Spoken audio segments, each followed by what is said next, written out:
Gentleman from McCracken. Mr. Speaker, I yield to the gentleman from Boone 66. Chair recognizes the gentleman from Boone 66. Thank you, Mr. Speaker. Permission to speak on the bill. Yes, sir. Thank you. First and foremost, I have stood in those shoes. I've taught in a public classroom.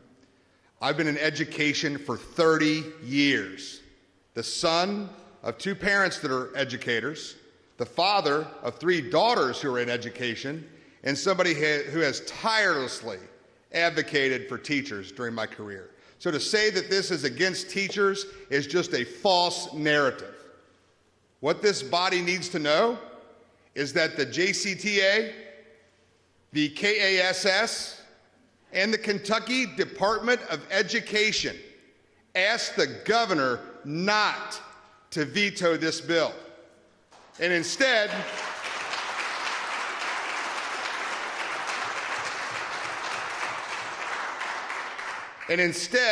he elected to veto it without any input to the process, which we've been doing for over a year.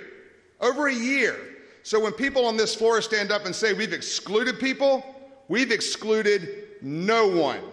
The Senate was involved, the House was involved, KSBA, KASS, KSBA, JCTA, and KEA, and be mindful that even KEA remained neutral on this bill.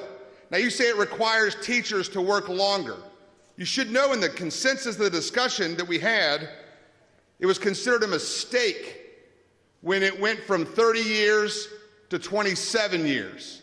All we've done is replace that. The 2 extra years does not mean that a teacher has to work 2 extra years. It simply means they can't get full retirement benefits until they reach age 57. They don't have Social Security, but if they did, they wouldn't get benefits until they at least reached age 62.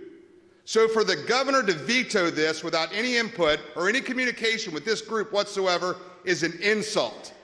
And I would ask you to support the override of this veto.